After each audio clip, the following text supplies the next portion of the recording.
Now,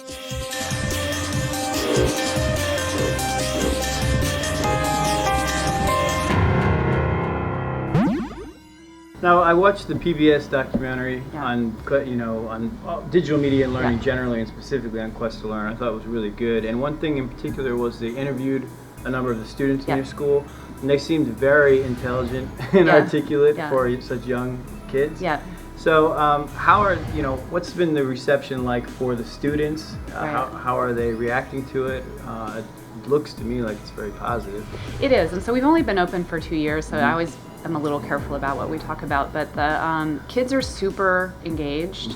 Part of it is that they feel like pioneers, and they have been given agency from the very first day of school to talk to other people about what they're doing, what the school's about. So in some sense, they've been mini ambassadors from day one. And that has cultivated a sense in them that they are able to talk about the school, use the language of the school, and we talk to them with adult language. I mean, we don't dumb down the systems thinking stuff for sixth and seventh graders. And so as a result, I think they feel real ownership over the school. There's a kind of stereotypical fear amongst parents, I think, that video games are just silly, or that kids are just goofing around all day. And how do you approach that? How do you get beyond that? Right. Well, one reason we built the school is we felt like we needed to build more models to show people what this looks like. So when we talk about video games in school, what does that look like? So a lot of parents think it's a single kid sitting in front of a single screen, sort of staring slack-jawed at a screen. And what we're able to show them is the type of games that we designed for the school are incredibly collaborative. They're very rigorous. Kids are really working on complex problems. It has a lot of interesting kind of academic content that's coming out of it, as well as 21st century stuff.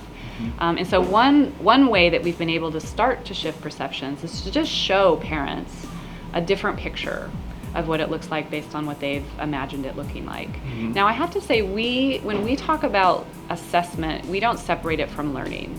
So we never talk about games and learning and then games and assessment. Okay, so it's all the same. It's the same. So we have been working with our teachers around a model of what we call embedded assessment, which is how games work. They embed the assessment in the play or the learning of the game itself. And so when we design curriculum that has game components to it, we never talk about, well, then there's going to be an assessment part. It's just part of the experience that we design for kids. And so there isn't a separate conversation with parents around assessment.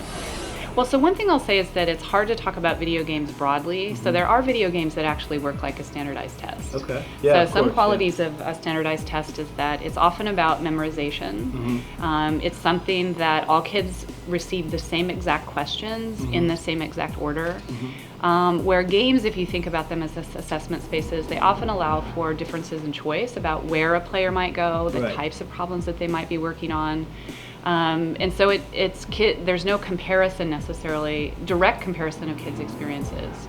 If the game is designed in the right way to assess the types of things that you want, the experiences don't have to be identical. And so when I said there are certain games, so drill and skill games, which are like multiple choice tests in a game, are actually like standardized tests. So when we talk about games broadly, I wouldn't necessarily talk about those as the best model for what we're talking about.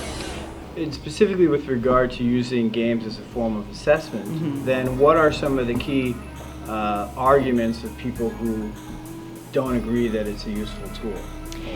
Right, so I don't know that it's people that don't think it can be a tool. I think that they don't fully understand how it can be a tool. So I think there's still an enormous amount of work to be done to show examples of what we're talking about that don't exist in the kind of commercial entertainment space. So when we talk about, well, Portal is an amazing game, it assesses what a player does around X, Y, or Z, there still needs to be a lot of translation for education people around, well, what are the specific competencies, how do those get measured? And I think that the challenge is that there's just a long history of kids doing things and then getting a test taken afterwards, and a test that looks the same for all kids. And that's the notion of standardized. So that's the biggest argument, is if things aren't standardized, how will they be able to compare and sort kids? And so it's a philosophical argument that we have to move people from a belief that it's actually okay to standardize and sort kids. And I think what the games and assessment movement is starting to say is that kids can be assessed in different ways around different kinds of abilities and different kinds of skills and knowledge. It can actually happen in context while kids are learning rather than sort of after the fact.